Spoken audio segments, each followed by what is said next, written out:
पिछले 1.5 साल से डब्बा ने शोर मचाया हुआ था कि रेस्टोरेंट खुलने वाला है, उसकी तैयारी चल रही है और लगभग 2 महीने पहले ये रेस्टोरेंट भी खुल गया। उसके बाद से जितने भी इसके व्लॉग बन रहे हैं उसमें रेस्टोरेंट कभी गायब ही नहीं होता। रेस्टोरेंट हमेशा जो है 3 से 4 बार सेंट्रल आइडिया की तरह उसके बीच में आता रहता है। रेस्टोरेंट क्यों खोला, उसकी क्या मजबूरी थी, इसको तो बाद में डिस्कस करेंगे, पर आज जिस चीज को हम डिस्कस करना चाहते हैं उसकी लगातार गिरती हुई रेटिंग। जो रेटिंग पहले 5 दिखाई देती थी अब घटकर 3.8 आ गई है। देखने वाली बात तो ये है कि जो रिव्यूज आ रहे हैं वो इतने गंदे रिव्यूज आ रहे हैं आजकल कि रेस्टोरेंट का भविष्य भी इससे दांव पे लगा हुआ है। रिव्यूज पे बाद में आएंगे, पहले टाइप ऑफ रिव्यू पे की बात करते हैं।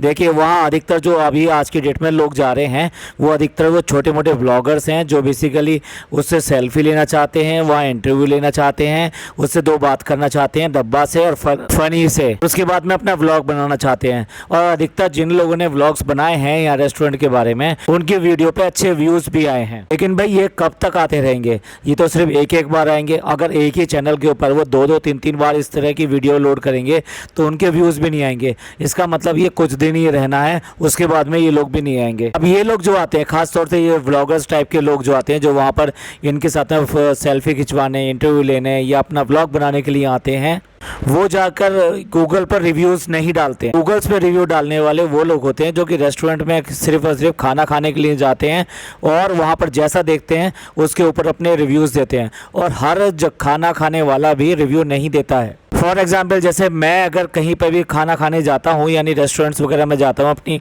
फैमिली के साथ जाता हूँ और किसी जगह अगर मेरे को लगता है कि वहाँ की जो क्वालिटी ऑफ फूड है या सर्विसिंग है या फिर एम्बियंस है या जो भी कुछ है, तो उसमें अगर मुझे कुछ कमी लगती है तो एटलीस्ट मैं एक बार बोलता ज़रूर हूँ। ऐसा करने से मैं ये सोचता हूँ कि मैं उनकी कहीं ना कहीं हेल्प कर रहा हूँ और उनको जाके अपने कमेंट्स जो है ना ज़रूर देता हूँ कि भाई मेरे को ऐसा लगता है, प्लीज़ इसको इम्प्रूव कीजिएगा। पर गूगल पे रिव्यू जाके बहुत कम देते हैं। गूगल पे रिव्यू देने का मतलब ये होता है, जब ही देता है आदमी कि जब वो वहाँ की सर्विसेज, वहाँ के लोगों का टेम्परामेंट, उन सब से परेशान हो जाता है बहुत ज़्यादा, तब जाके वो गूगल पे इस तरह के रिव्यूज़ लिखता है। या तो वो बहुत ज़्यादा खुश हो उस एम्बियंस से, उस रेस्टोरेंट से, उसकी सर्विसेज से, तो वो रिव्यू डालता है, या फिर बहुत ज़्यादा दुखी होता है जब उसको कोई सुनने वाला नहीं होता तो फिर वहाँ जाके रिव्यूज़ डालता है। दूसरी बात, इन रिव्यूज़ को कोई मैनिपुलेट नहीं कर सकता। एक बार जो गूगल पर डल गए रिव्यूज़ वो हट नहीं सकते। इसलिए जितने भी रिव्यू आ रहे हैं उस पर, वो अच्छे भी हैं, कुछ बुरे भी हैं, लेकिन आप उनको हटा नहीं सकते, यानी कि डब्बा चाह कर भी उनको वहाँ से हटा नहीं सकते। चलिए रिव्यूज़ की तरफ चलते हैं। हालांकि इन रिव्यूज़ में कई चीज़ें तो बड़ी कॉमन सी हैं। क्या क्या कॉमन्स हैं ये जो हम रिव्यूज करने के बाद में बताएंगे, सभी लोगों को आसानी से समझ में आए, इसलिए इनका रिव्यू जो है हिंदी में हम पढ़ेंगे और रिव्यू का स्क्रीनशॉट साथ साथ लगाएंगे। फर्स्ट रिव्यू देखिए अपनी स्क्रीन पर। रेस्टोरेंट के खाने में नमक ज्यादा था और वेटिंग एरिया में पंजेंट स्मेल है। लोग आ रहे हैं सभा के साथ में पिक लेने के लिए, अदरवाइज तो रेस्टोरेंट का जो खाना है वो पैथेटिक है। अपना यहाँ आके समय बर्बाद ना करें, और भी कई फेमस रेस्टोरेंट्स हैं। दूसरा कमेंट देखें अपने स्क्रीन पर। मुझे दुर्भाग्य से इस रेस्टोरेंट में जाने का मौका मिला अपने हस्बैंड के साथ, जबकि मेरे कुक जो था उसके साथ में कुछ प्रॉब्लम हुई, इसलिए हमने खाना ट्राई करने का डिसाइड किया। दुर्भाग्य से जो एक्सपीरियंस था वो प्लीजेंट से बहुत दूर था। रेस्टोरेंट का जो डेकोर है या एम्बियंस है वो बी ग्रेड फिल्मों की, लो ग्रेड बी क्लास जो फिल्में होती है उनके बार जैसा लगा। वातावरण में एक अजीब सी स्मेल है जिसकी वजह से वहाँ पे बैठना या कहीं स्टे करना वहाँ डिफिकल्ट है। ने वहाँ पे ऑर्डर किया chicken biryani, chicken lollipop, paneer starter और मोजिटो। बिरयानी जो थी वो टेस्टलेस थी और चिकन जो था वो रबर की तरह खिंचता हुआ सा था, और पनीर स्टार्टर जो था उसमें एक बाल था यानी हेयर था, जो कि मेरे को नॉसियस बनाने के लिए बहुत था। क्लीनलीनेस भी बहुत बड़ा कंसर्न था। वॉशरूम का जो सिंक था वो रेड स्टेन से भरा हुआ था। ऐसा लग रहा था कि वो गुटखा का बचा हुआ हिस्सा था, जिसने मुझे बहुत ज्यादा डिस्टर्ब किया। जब हम निकलने लगे तो एक आदमी ने आके संपर्क किया जो बेसिकली मैनेजर दिखाई देता था। उसने हमारा एक्सपीरियंस पूछा और मैं इतना फ्रस्ट्रेट हो गई थी कि मैंने उसे रिस्पॉन्ड करना ठीक नहीं समझा और बिना कमेंट के ही वहाँ से बाहर निकल गई। और सारी बात की समरी है कि मैं एडवाइस नहीं करूँगी वहाँ जाने के लिए। अगर आप मेंटल पीस और अपनी डाइनिंग को अच्छा बनाना चाहते हैं तो बिल्कुल रिकमेंड नहीं करूँगी। ये रिव्यू अच्छा खासा लंबा था और उसने काफ़ी गुस्से में लिखा। अगला रिव्यू जो आपके स्क्रीन पे लगा रहे हैं, रेस्टोरेंट की जगह बहुत ही अनहाइजीनिक और बदबूदार है। एक लगातार आने वाली स्मेल है जो कि अनबियरेबल लगता है। एक्चुअली ये तो बहुत सारे कमेंट्स में मिल रहा है कि जब ये कहा जा रहा है कि वहाँ बदबूदार हवा है या फिर ये कहीं जो वेटिंग एरिया है उसमें अजीब सी स्मेल आती है, ये क्यों हो सकती है? अगर आप बहुत ज़्यादा अच्छी तरह से क्लीनिंग नहीं करेंगे तभी ऐसा हो सकता है, क्योंकि वहाँ पे देखिए ये वेजिटेरियन रेस्टोरेंट कम और नॉन वेजिटेरियन रेस्टोरेंट ज़्यादा है, और जहाँ आप मीट और ये सब चीज़ें हैंडल करते हैं और उसका प्रिजर्वेशन या ये कि रख रखाव उसका प्रॉपर तरीके से नहीं करते हैं तो डेफिनेटली उसकी स्मेल जो है चारों तरफ फैलती है। बाकी तो साफ़ सफाई ना करने की वजह से भी स्मेल आ सकती है। ये जितने भी रेस्टोरेंट्स या होटल्स होते हैं ना, उसमें काम खत्म होने के बाद में उसकी पूरी अच्छी तरीके से एक एक चीज़ की अच्छी तरीके से वॉशिंग होती है। इवन देन जितने बर्तन, ये टेबल, ये जितनी भी चीज़ें यूज़ की जाती हैं वो बहुत अच्छी तरीके से वॉशिंग होती है, और उसके बाद में ही नेक्स्ट डे उसको खोला जाता है लोगों के लिए। अगर मैं इसी एग्जाम्पल को एक दूसरे तरीके से बताऊं, दिल्ली में मेट्रो चले हुए आज 25 साल से ज़्यादा हो गए हैं, लेकिन आप किसी भी मेट्रो में आप एक बार चढ़ जाइए और आपको वो इतनी नीट एंड क्लीन दिखाई देगी पूरी तरीके से। डेली वो मेट्रो जो होती है, जितनी मेट्रो होती हैं वो पूरी तरीके से धोई जाती हैं, साफ़ की जाती हैं रात भर, और उसके बाद में सुबह फिर दोबारा से चलने के लिए वो तैयार हो जाती हैं। तो किसी भी मेट्रो में एक अजीब सी स्मेल, गंदगी या स्टेन्स या धब्बे कुछ भी आपको नज़र नहीं आएंगे। और ये 1-2 साल की बात नहीं है, आज 25 साल से भी ऊपर हो चुके हैं दिल्ली मेट्रो को। ये अपने आप में बहुत बड़ा एग्जाम्पल है हाइजीन को मेंटेन करने का और क्लीनलीनेस का स्टैंडर्ड बनाने का, जबकि उसमें जो डेली ट्रैवल करने वाले लोग हैं वो कई लाख होते हैं जो कि डेली के डेली मेट्रो का यूज़ करते हैं दिल्ली में किसी भी जगह से। और इनके पास तो एक छोटा सा डिब्बा सा एक रेस्टोरेंट है जिसको प्रॉपर तरीके से क्लीन करना है। कहने वाले ये भी कहते हैं कि जब अपने घर में ये हाइजीन मेंटेन नहीं कर पाते हैं, अपने घर को साफ सुथरा नहीं रख पाते हैं, इनके घर में कॉकरोच वगैरह घूम रहे हैं, कई कई दिन तक ये लोग नहाते नहीं हैं, पसीनों के कपड़े लगातार पहनते रहते हैं, बाहर जाते हैं फिर दोबारा से आके वही कपड़े पहने हुए रहते हैं, बारिश में भीग कर आते हैं तब भी वही कपड़े भी पहने रहते हैं, रोज़ जिम जाना शुरू कर दिया है लेकिन उसके बाद में भी डेली कपड़े चेंज नहीं होते वो। तो अनहाइजीनिक होने के इनके ऊपर आरोप लगातार लगते रहे हैं। चलिए अगला रिव्यू लेते हैं। आपके स्क्रीन पर इसका स्क्रीनशॉट देखिए।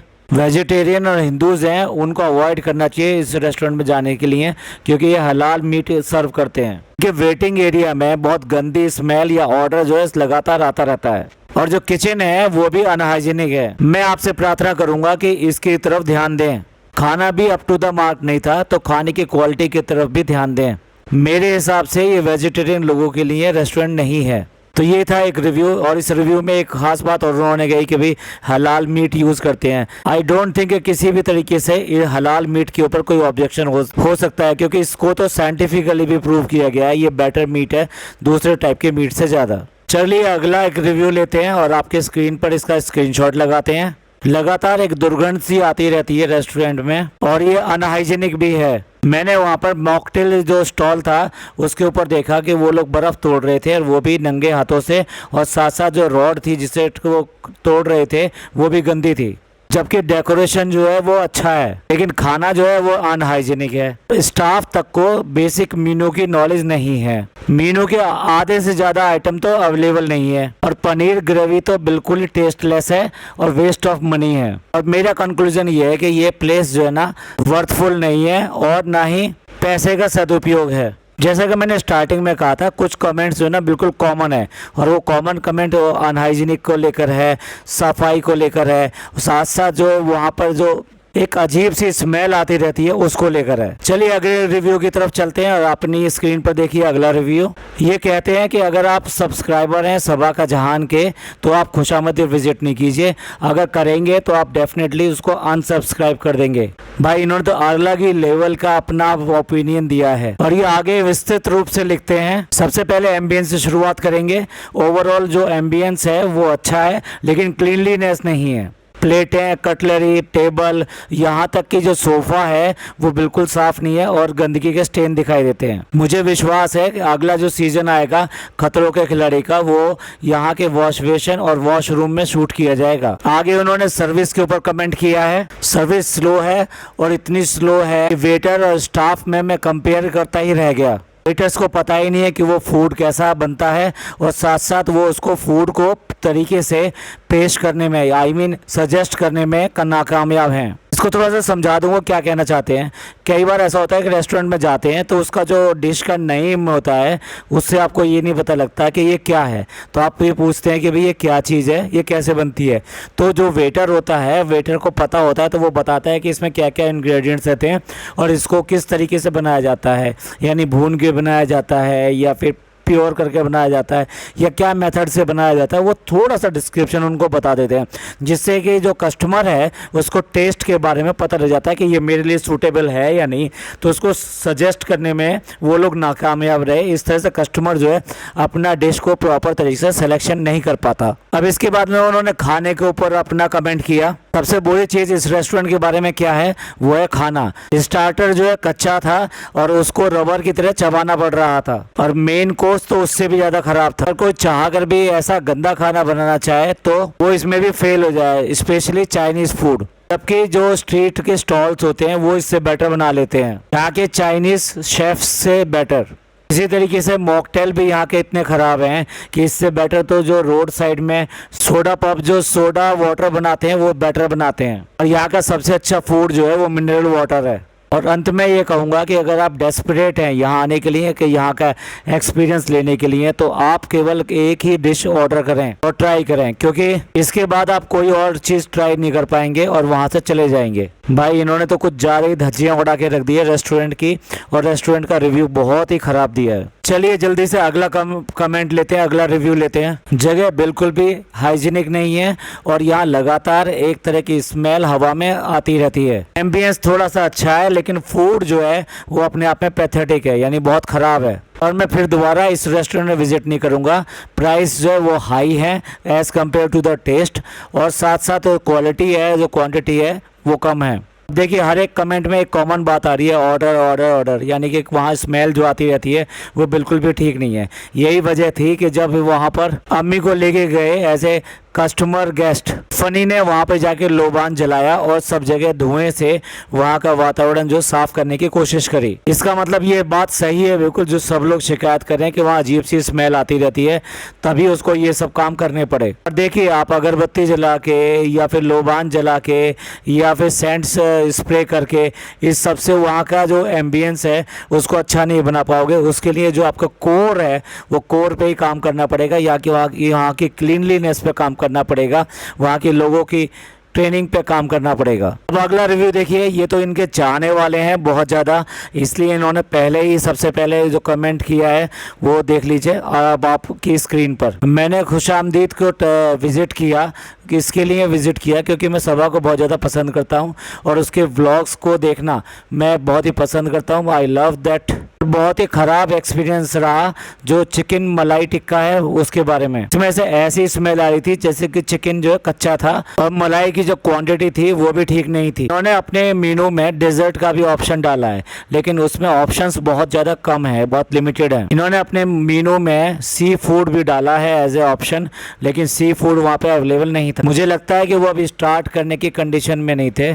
और डेजर्ट में उन्होंने 2 ऑप्शन दिए हैं, खीर और अरेबिक पुडिंग। इसके अलावा मिल्क केक भी उनके ऑप्शन में था जो कि अभी स्टार्ट नहीं हुआ है। थोड़ी भाषा ऐसी है, लेकिन वो कहना ये चाहते हैं कि कई सारे ऑप्शंस दिए गए हैं लेकिन अभी भी ये सब चीज़ें स्टार्ट नहीं हुई हैं, और ये लोग इन सब चीज़ों को इम्प्रूव कर सकते हैं क्योंकि अभी ये बिगनिंग है, और खाने की क्वालिटी को भी इम्प्रूव कर सकते हैं। और जो मैंने वहाँ पे बैड स्मेल देखी तो उसके बाद में मैं कुछ और नहीं ले सका। और प्राइस थोड़ा सा ओवर बिट है as compare to the quantity. आपको क्वांटिटी या प्राइस में से दोनों में से कोई चीज़ चेंज करनी चाहिए, और चिकन की क्वालिटी भी। और मैं माफ़ी चाहता हूँ ये कहते हुए, अपने शेफ़ को बोलिए वो स्पॉइल ना करे, ख़राब ना करे। आपके जो चाहने वाले हैं, आपसे जो प्यार करने वाले हैं, वो यहाँ पे विज़िट करते हैं, तो प्लीज़ उनको जो लव दें और उनको लव ही जो है सर्व करें। और माफ़ कीजिएगा मैं ये सब चीज़ें जो रिव्यू में लिखना नहीं चाह रहा था, लेकिन ये सब चीज़ें आपको जानना ज़रूरी है, तभी आप ये इम्प्रूवमेंट कर पाओगे, जिससे कि हम दोबारा विजिट कर सकें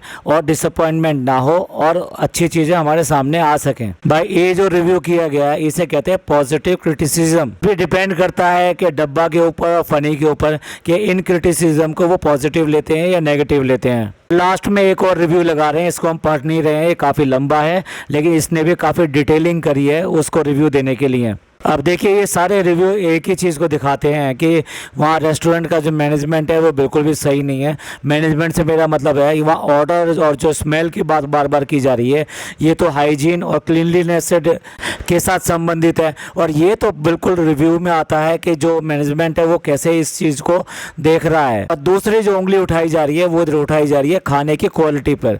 तो इसके लिए जो शेफ़ वगैरह हैं उनसे बात करने की ज़रूरत है कि वो कैसा बना रहे हैं और किस तरह के लोग पसंद करते हैं यहाँ पर। और लास्ट इशू जो बहुत ज़्यादा उठाया जा रहा है वो प्राइसिंग को लेकर है। यानी इनको ये बैलेंस रखना चाहिए कि जो क्वांटिटी ये सर्व कर रहे हैं और जो प्राइसिंग कर रहे हैं वो उसमें बैलेंस हो, क्योंकि आपका रेस्टोरेंट जो इतना भी हाई फाई नहीं है कि आप बहुत बड़े बड़े रेस्टोरेंट्स की तुलना कर सकें।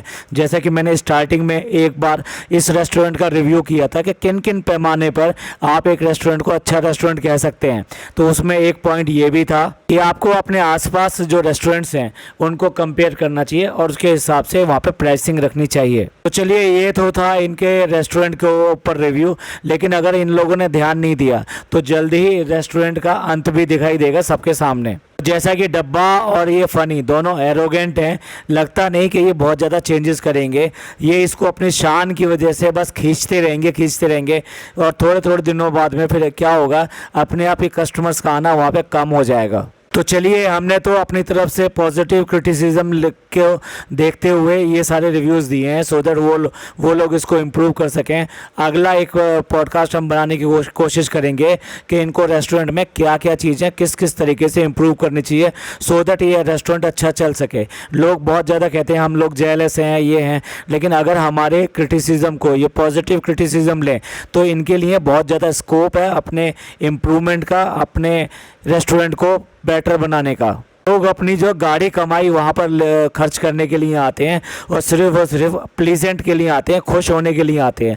लेकिन उनको अगर वहाँ पे बदबू आएगी, खाने की क्वालिटी सही नहीं मिलेगी और सर्विंग ठीक नहीं होगी, इसके अलावा प्राइसिंग बहुत ज़्यादा हाई होगा, तो कभी भी वो लौट कर नहीं आएंगे और उनके लिए ये एक दुःस्वप्न बन के रह जाएगा, यानी कि एक बैड ड्रीम बन के रह जाएगा। देखिए सेलिब्रिटी के जो रेस्टोरेंट्स और ये सब चीज़ें होती हैं, ये सबको पता है कि सेलिब्रिटी वहाँ पर हमेशा अवेलेबल नहीं रहता। वो लोग फिर भी वहाँ पे जाते हैं क्योंकि उस सेलिब्रिटी ने कुछ अलग ही टाइप का एक अच्छा एम्बियंस दिया होगा और एक अच्छा वहाँ पर फूड अवेलेबल कराया होगा। ये सोच के लोग बाग जाते हैं क्योंकि उसकी क्लास जो है एक अलग क्लास होती है, ये सोच के जाते हैं। ये सोच के नहीं जाते कि वहाँ जो भी कुछ मिलेगा उसके नाम पर खाकर आ जाएंगे और जितने भी पैसे होंगे वो देकर आ जाएंगे। ऐसा नहीं होता है। फ्रेंड्स ये रिव्यू आपको कैसा लगा प्लीज़ कमेंट करके ज़रूर बताइएगा। जो लोगों को ये पॉडकास्ट अच्छा लगा हो तो प्लीज़ लाइक कीजिए, सब्सक्राइब कीजिए, शेयर कीजिए। थैंक यू, धन्यवाद, शुक्रिया।